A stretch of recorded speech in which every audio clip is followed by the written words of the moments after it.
Então vamos ver como é que é o passo a passo, né, desse método de explante para a gente coletar uma célula e utilizar na pesquisa, né? Então a primeira coisa é coletar o dente lá no consultório odontológico, na clínica, coloca esse dente dentro de um tubo e esse tubo vai conter um meio de transporte, né? E esse meio de transporte tem os nutrientes necessários para manter essas células vivas, tem antibióticos, né? Porque a gente lembra que a boca é um ambiente contaminado. Esse dente vai ser cortado ao meio, porque o tecido pulpar está localizado bem lá no meio do dente, e ele vai ser coletado com esse instrumento que chama lima.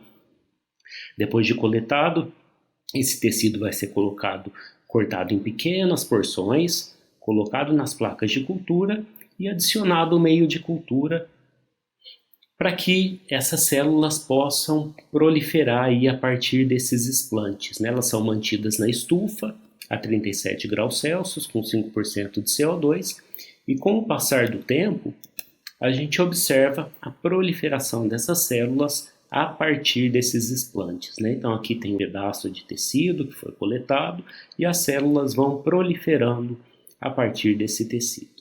Com o passar do tempo, quando as células atingem confluência, quando toda a placa está tomada por essas células que proliferaram, elas são células aderentes, né? Então elas se aderem ao polietileno da placa, elas vão ser tripsinizadas, vão ser soltas dessa placa e vão ser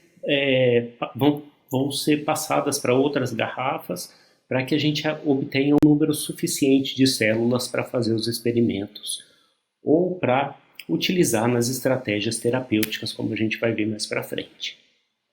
Isso é um pouquinho diferente da cultura de células quando a gente usa linhagem, que a gente não precisa fazer o explante, não precisa coletar o dente lá do humano ou de um modelo animal, né?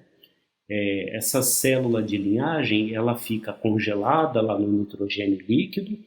Aí, quando a gente vai fazer a cultura, essa célula ela é descongelada. Aí a gente vai lavar essa célula, colocar na garrafa e ela vai proliferar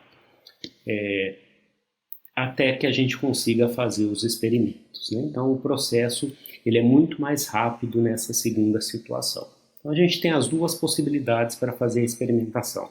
Ou utilizar uma cultura primária, em que a gente coleta a célula de um paciente ou de um animal, ou utilizar aquelas células que são de linhagem.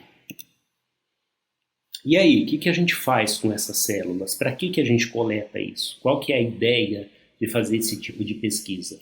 É utilizar em terapias regenerativas em modelos animais e em humanos. A gente coloca de volta essas células com a finalidade de substituir os tecidos que foram perdidos. Então, como vocês estão vendo aqui nesse modelo, né, esse é um dente humano, em que foi perdida parte da sua estrutura em função de traumatismo, e o tecido pulpar foi exposto e aconteceu a morte desse tecido pulpar. Então, é preciso, de alguma maneira, substituir esse tecido.